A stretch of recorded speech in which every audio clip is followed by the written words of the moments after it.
"Get that man out of here. He doesn't belong in this room." The words came from Diane Hargrove, and she said them the way people say things when they have never once been told no. Loud enough for the whole room to hear, deliberate enough that no one could pretend they hadn't. She was standing at the head of the long conference table on the 41st floor of the Caldwell Tower, pointing, one lacquered finger extended, at the man pushing a mop cart near the far wall. The man did not look up. His name was Calvin Reese. He was 61 years old, and he wore a gray uniform with a small embroidered patch above the left breast pocket. He had been cleaning that room for 4 years. He pushed the cart 2 feet to the left, wrung the mop head with the same unhurried motion he always used, and said nothing. Diane Hargrove said it again. "Did you hear me? I said, get him out. We are in the middle of something." The room held 12 people. Not one of them spoke. Stay with this one to the end. Every detail is here for a reason. What Diane Hargrove did not know, what none of them knew, sitting in their pressed suits around that polished table, was who Calvin Reese actually was. And when the truth came out, it did not just silence the room. It ended careers. It changed the building. It cost Diane Hargrove the one thing she had spent 20 years building. But before we get there, let me take you back to the beginning. Now, here is what most people didn't know about Calvin Reese. He was born in 1963 in a 2-bedroom house on Delmar Street in East St. Louis, the second of 4 children. His father worked the overnight shift at a steel fabrication plant and came home smelling of iron filings and machine oil. His mother, Eunice Reese, cleaned offices downtown. 5 nights a week, a different floor each night, a different building on Fridays. She wore white tennis shoes that she kept spotless. She pressed her uniform every single evening before she left. Calvin watched her do it. He watched the iron move across the cotton in slow, precise strokes, and he learned something from that ritual he could not have named at the time but never forgot. Care was not performance. Care was what you did when no one was watching. His grandmother, Ida Mame Reese, said it plainly. Stay low, Calvin. Build high. The ones who shout about what they have don't have half what they think. The ones who say nothing, those are the ones you watch. He was 11 years old when she told him that. He carried it the way you carry something small and dense, not in your hands, but somewhere deeper. Calvin was not a loud student. He was not the kind of boy who raised his hand first or sat in the front row. But his mathematics teacher at Jefferson Middle School, a man named Mr. Aldous Briggs, noticed something in the fall of Calvin's 7th grade year. Calvin did not just solve problems, he solved them in ways that were not in the textbook. He found shorter paths, cleaner paths. He would finish a test in 12 minutes and spend the remaining 33 sitting quietly, and Mr. Briggs would look at the paper afterward and find work that belonged in a different grade entirely. Mr. Briggs wrote a letter, then another. Then he drove Calvin to a Saturday program at Washington University when Calvin's parents couldn't take him, and he sat in the parking lot and waited because he understood what he was looking at. Calvin earned a full scholarship to the University of Illinois at Urbana-Champaign in 1981. He studied applied mathematics. He graduated with honors, and in the spring of 1985, he was accepted into the doctoral program at MIT. He did not finish the doctorate. His father had a stroke in the fall of 1986, and Calvin came home. He came home and he stayed. He took a job, then another. He cared for his father for 6 years, and When his father died in 1992, Calvin was 30 years old, and the window that had once been open had narrowed considerably. He did not complain.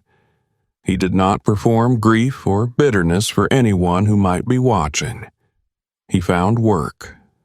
He kept his mind sharp the way a man keeps a blade sharp, not to show anyone, but because a dull blade is an insult to the work. He had notebooks, 31 of them, stacked in a milk crate in the closet of his apartment on Kenmore Avenue. Mathematical work, theoretical work, work that had been published twice in peer-reviewed journals under his full name, Calvin E. Reese, though he had never mentioned this to anyone at Caldwell Tower, and no one had ever asked. He had taken the janitorial position there in 2019. The pay was steady. The hours suited him. The building was quiet at night, and quiet was something Calvin Reese had always understood how to use. He moved through those floors the way his mother had moved through hers, with care, with precision, without announcement, and no one looked twice. Now, let me tell you about Diane Hargrove and the world she believed was hers. Diane Hargrove was 54 years old and the chief strategy officer of Vantage Capital Group, a mid-sized private equity firm occupying floors 39 through 42 of Caldwell Tower. She had been with Vantage for 11 years. She had a corner office with north and east exposure, a personal assistant named Priya Anand, who arrived before her every morning, and a reputation in the building as someone who did not repeat herself. She was not unintelligent. That was important to understand. She had real credentials, real experience, a real record of closing deals that other people had walked away from. The problem was not her intelligence. The problem was what sat just beneath it, a certainty so complete, so reflexive, that it had long since stopped being examined. She moved through Caldwell Tower as though the building had been constructed around her schedule. She knew the names of the security guards on the lobby level because she had made a point of learning them, a calculated warmth, the kind that costs nothing and purchases goodwill. She knew the names of senior partners, junior analysts, the IT manager. She did not know the names of the people who cleaned the offices. She had never considered that a gap. On the morning of March 14, 2024, Vantage Capital Group was in the middle of a crisis. A quantitative model at the center of a proposed $340 million infrastructure deal had produced results that two senior analysts could not reconcile. The model had been built by an outside consultancy and delivered the previous week, and now, 48 hours before the deal was scheduled to close, the numbers were contradicting each other in a way that no one in the room could explain. There were 12 people at the table. 6 were Vantage staff. 4 were representatives of the counterparty, a firm called Meridian Infrastructure Partners. 2 were attorneys. Every one of them had spent the previous 2 hours circling the same problem without resolving it. The whiteboard at the far end of the room was covered in figures. 3 different hands had written on it. The numbers did not agree. Diane Hargrove had been running the meeting with the focused intensity of someone who understood that the deal was slipping and that the slipping was happening in front of people she needed to impress. She was not panicking, but she was close to something that, in her world, looked like panic, a tightening around the jaw, a sharpness in her voice that she was not fully controlling. That was when Calvin Reese pushed his cart through the door. He had a schedule. The 41st floor conference room was on his Thursday morning rotation. He had checked the booking system, as he always did, and the room had shown available until 10. It was 8:47. He came in quietly as he always did and began working the far corner. Diane Hargrove looked up from the table, and her jaw tightened further. "Get that man out of here," she said. "He doesn't belong in this room." Calvin Reese did not look up. He moved the cart 2 feet to the left. He wrung the mop head. "Did you hear me? I said to get him out. We are in the middle of something." Still, the room did not move. Priya Anand, seated near the door, looked at her hands. One of the Meridian representatives shifted in his chair. No one spoke. "Somebody call building services," Diane said, her voice dropping into a register somehow colder than a shout. "Tell them their people need to learn to read a schedule, and tell them this is the second time." It was not the second time. It was the first. But no one at that table knew Calvin's schedule well enough to say so. Calvin set the mop against the wall. He began collecting the small plastic waste bins near the credenza, one at a time, moving with the same unhurried economy he always used. He was not performing patience. He simply had it. "Is he still in here?" Diane said, looking around the table as though she expected someone to handle this for her. "Somebody needs to handle this." A young analyst named Darnell Webb, 26 years old and 8 months into his position at Vantage, was sitting 3 seats from the end of the table. He was the only black employee in the room. He had been watching Calvin since the moment Diane first spoke, and something in his chest had gone tight and stayed tight. He looked at Calvin. He looked at the whiteboard. He looked back at Calvin. He had a choice to make, and he knew it. Darnell Webb stood up. He pushed his chair back and said in a voice that was controlled but audible, "Ms. Hargrove, I think we should let him finish. The schedule was correct." Diane Hargrove looked at Darnell the way people look at something unexpected they have not yet decided how to categorize. "Excuse me?" "The room was available until 10, Darnell said. "He's following the schedule." The silence that followed was not empty. It was the kind of silence that has weight and temperature. Warm on one side, cold on the other. Darnell Webb felt both. Diane turned back to the table. "We'll address that later," she said, which everyone understood to mean something specific about Darnell's future advantage. Calvin Reese had heard all of it, every word. His breathing had not changed. His hands had not changed. The expression on his face had not changed. He finished the waste bins. He moved to the whiteboard to clean the eraser tray beneath it. That was when he looked at the board. He looked at it the way Mr. Briggs had once watched him look at a test. Not scanning, not reading, but seeing.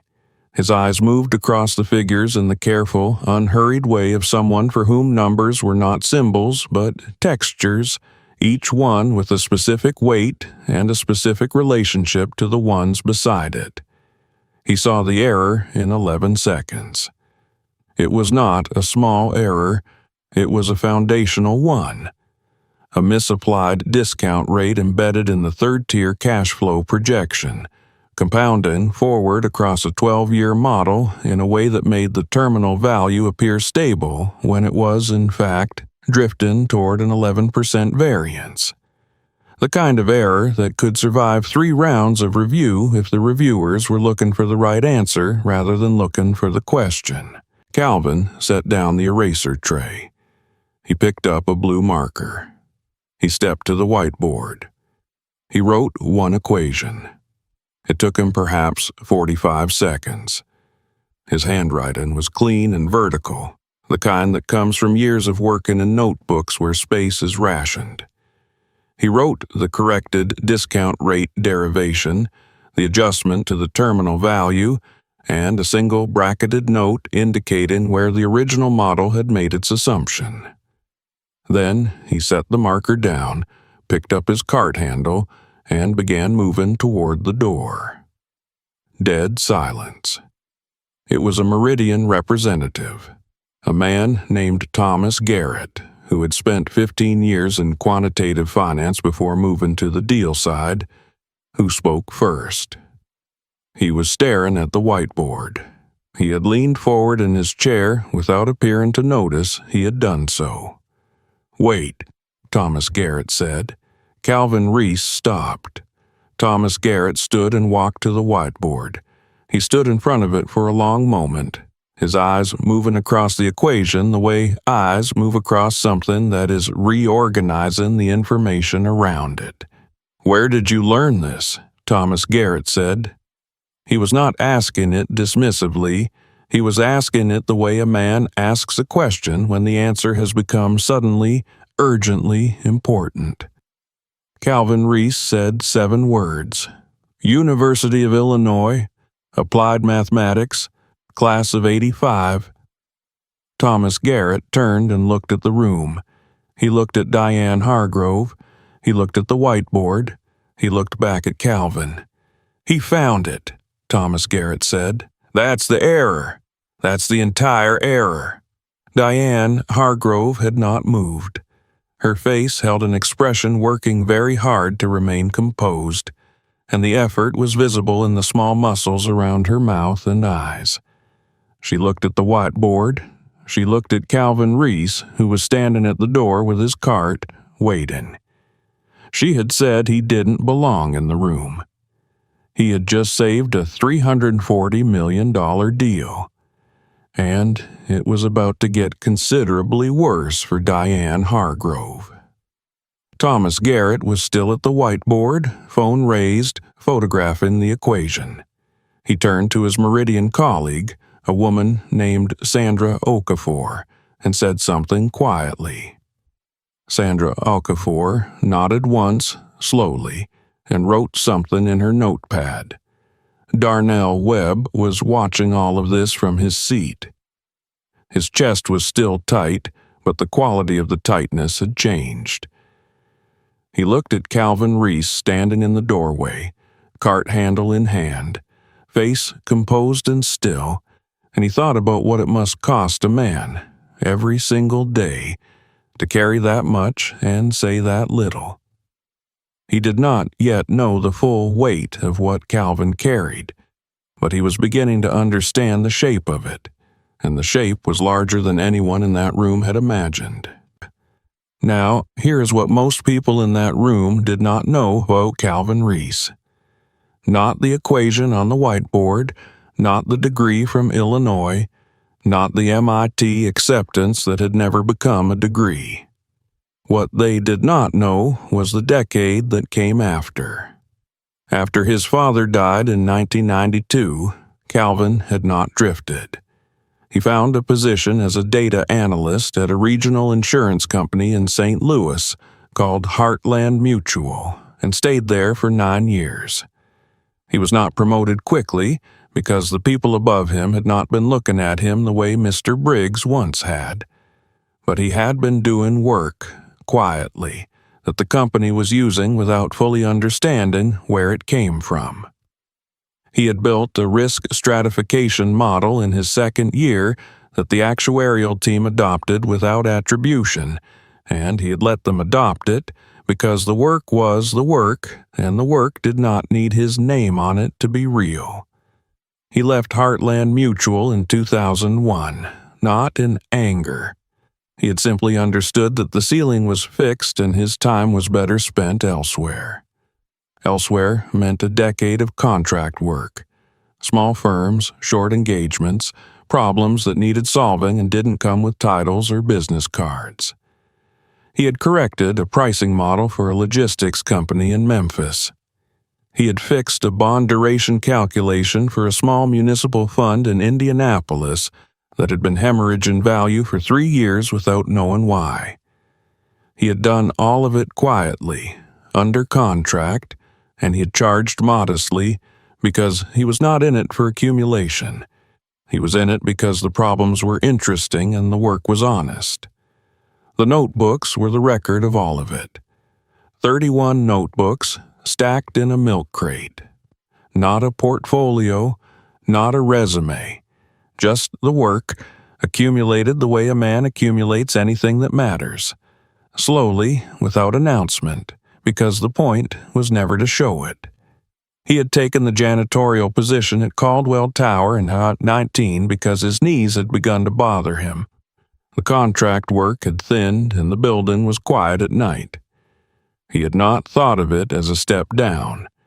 He did not think in those terms. He thought in terms of what was needed and what was honest, and what left him enough quiet to keep filling the notebooks. He had been filling one the night before. A problem related to stochastic differential equations he had been working on for about 2 years. He had made progress last night, sitting at his kitchen table on Kenmore Avenue with a cup of coffee and the particular silence of 2 in the morning. None of this was visible in the gray uniform. None of it was visible in the cart or the mop or the unhurried way he moved through the building's floors. That was, of course, the point.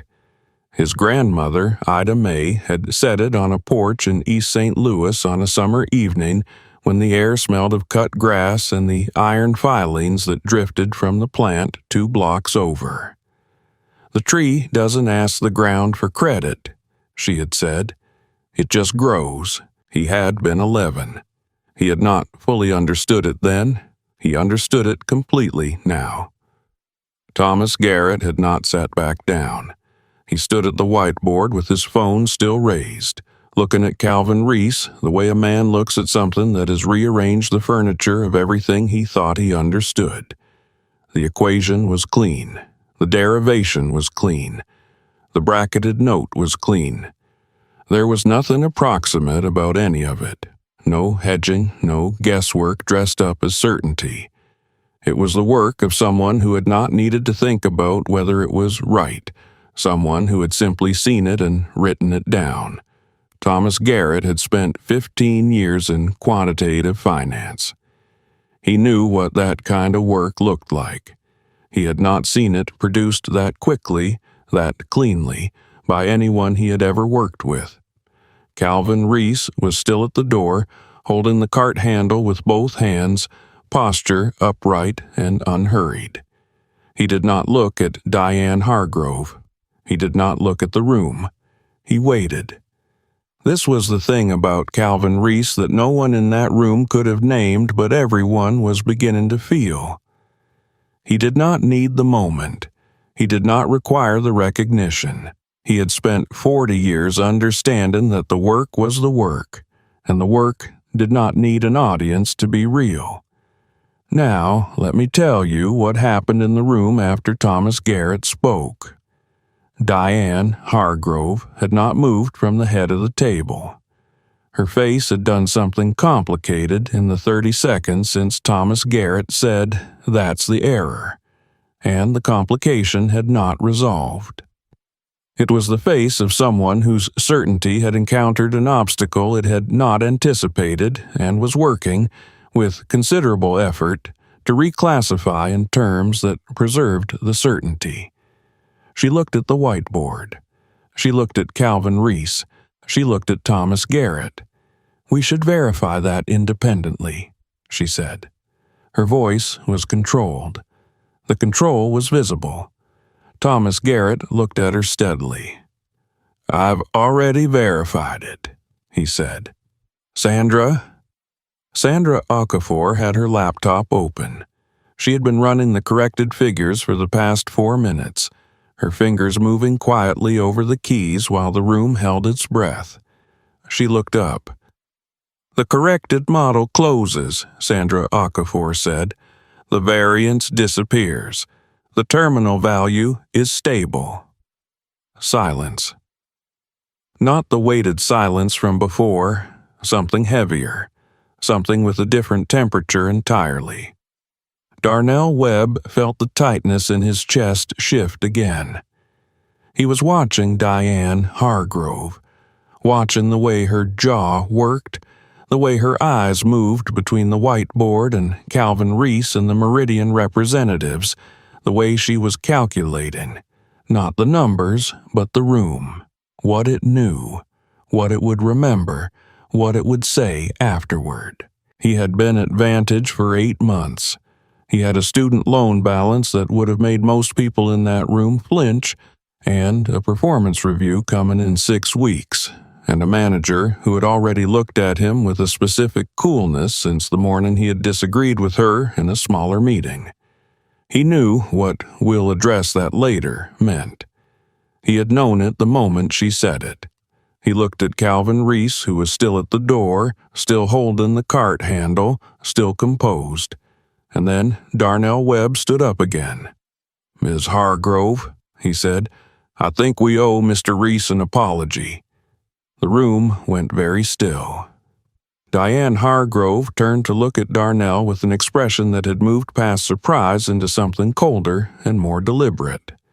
"Darnell," she said, and the way she said the name was a complete sentence.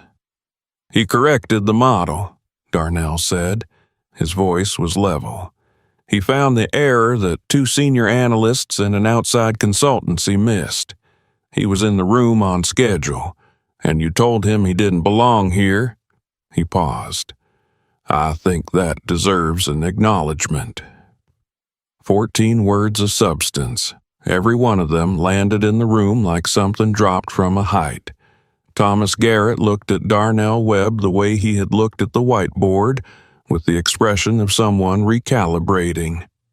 Diane Hargrove said, "This is not the time or place for this conversation." "With respect," said a voice from the far end of the table.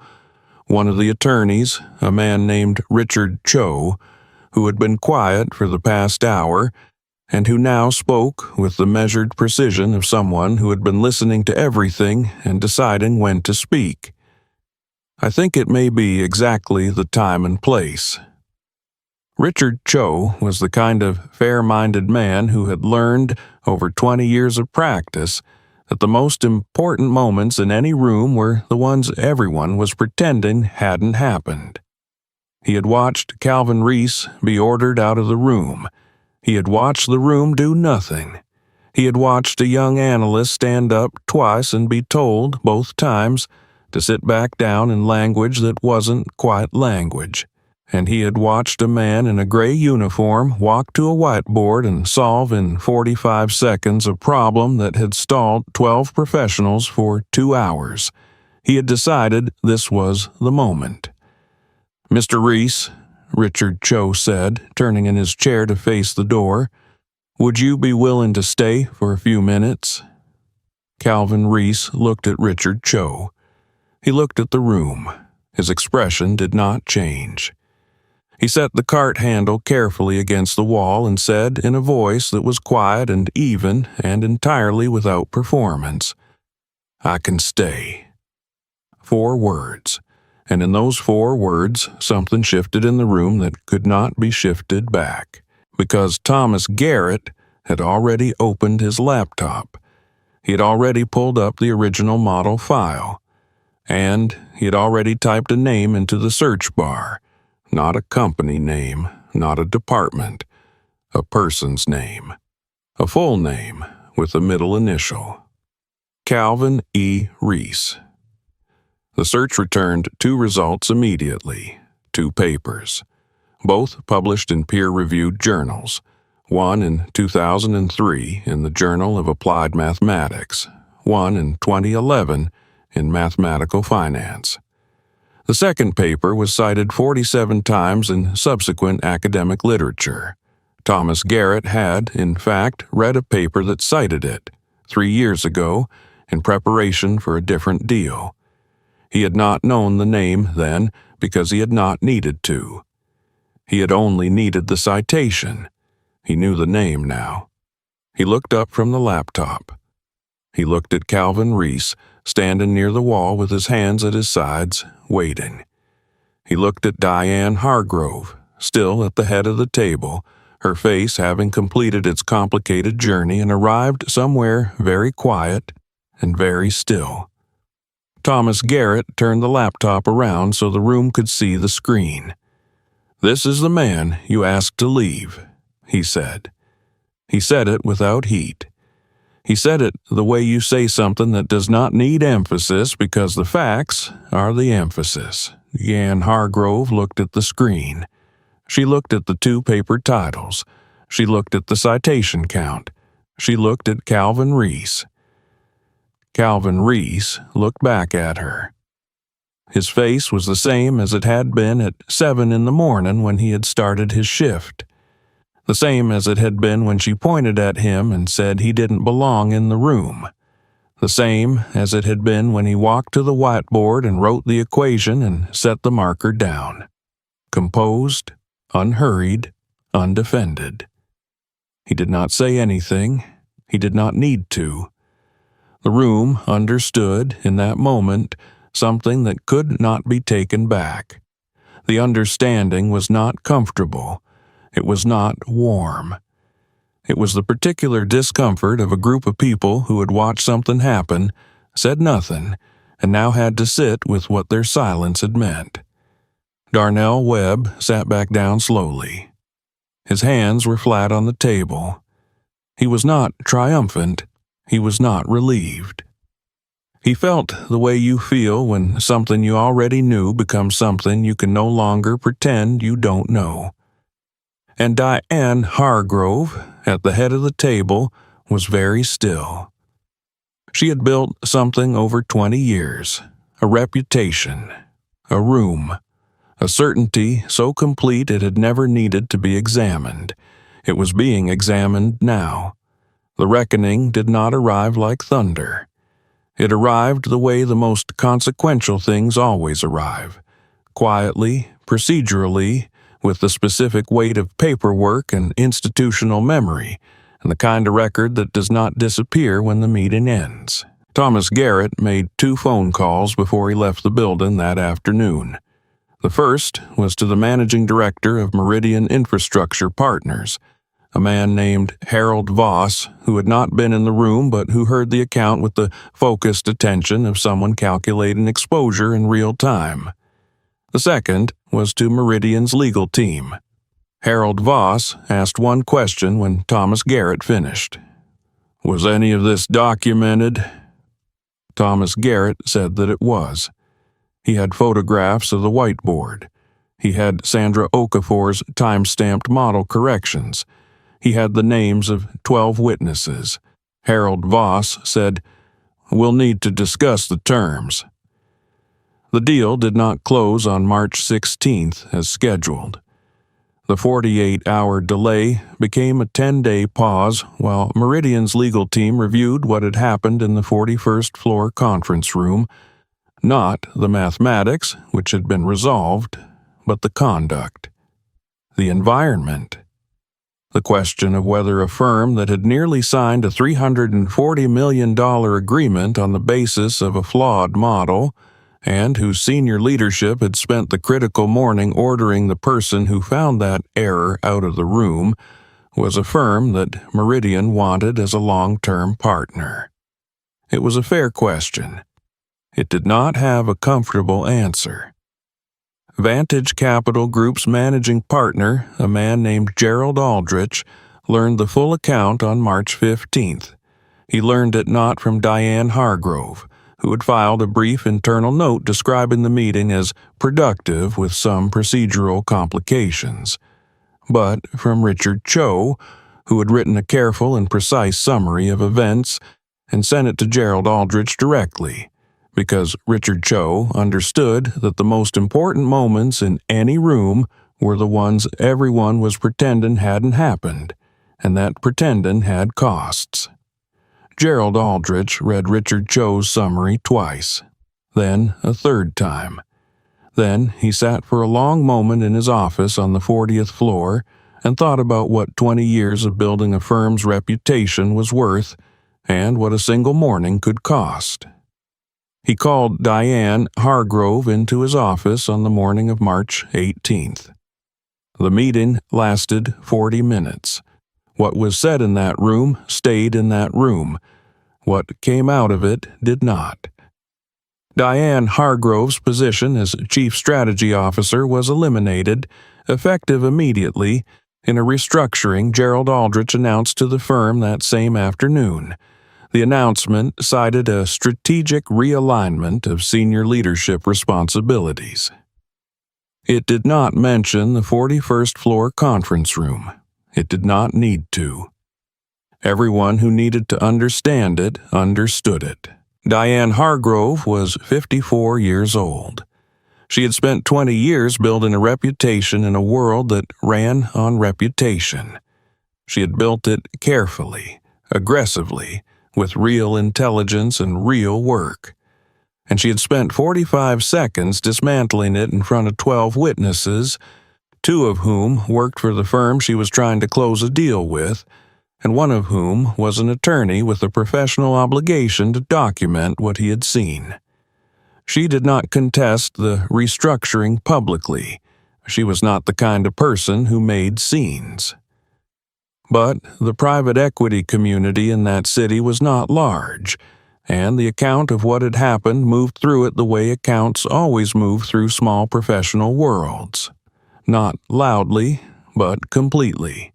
Within 3 months, 2 firms that had been in conversations with Diane Hargrove about senior roles had quietly concluded those conversations.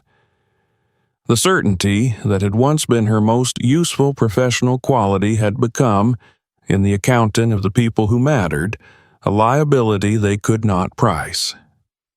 The deal itself closed in April, 6 weeks late, with a revised partnership structure giving Meridian significantly more favorable terms than the original agreement had contained. Gerald Aldrich signed it personally. He sent a handwritten note to Thomas Garrett afterward. Thomas Garrett kept it. Darnell Webb's performance review came in May. It was conducted not by Diane Hargrove, who was no longer at the firm, but by a senior director named Patricia Osei, brought in as part of the leadership restructuring, and who had read, as part of her onboarding, Richard Cho's summary of the March 14th meeting. Patricia Osei looked at Darnell Webb across the table and said, "I read about what you did, standing up twice, knowing what it might cost you." She paused. That kind of judgment is not common. Darnell's review was exceptional. He was offered a promotion to associate analyst, with a salary adjustment that addressed in part the student loan balance that had been a quiet, constant weight in the back of his mind since the day he had accepted the Vantage offer. He did not cry in the meeting. He waited until he was in the elevator, and then he allowed himself one long, slow breath. Calvin Reese finished his shift on March 14th at 2 in the afternoon. He took the number 14 bus home to Kenmore Avenue. He made a cup of coffee. He sat at his kitchen table and opened the notebook he had been working in the night before, and he spent the next 2 hours on the stochastic differential equation problem that had been occupying the margins of his thinking for 2 years. He made progress. Not a breakthrough, not yet, but the kind of incremental, honest progress that a man makes when he has learned to trust the work and not the timeline. Gerald Aldrich reached him by phone 4 days later through building services because no one at Vantage had Calvin's direct number. Gerald Aldrich was not a man who made apologies easily. He made one anyway. He made it plainly, without hedging, and he did not try to explain or contextualize what had happened in the conference room because there was no explanation that would have improved on the plain fact of it. Calvin Reese listened. He said, "I appreciate that." He did not say more, because more was not needed. Gerald Aldrich also asked in that same call whether Calvin would be willing to consult on a contract basis on the quantitative modeling work that Vantage periodically needed reviewed. He named a rate that was, by any measure, appropriate to the work.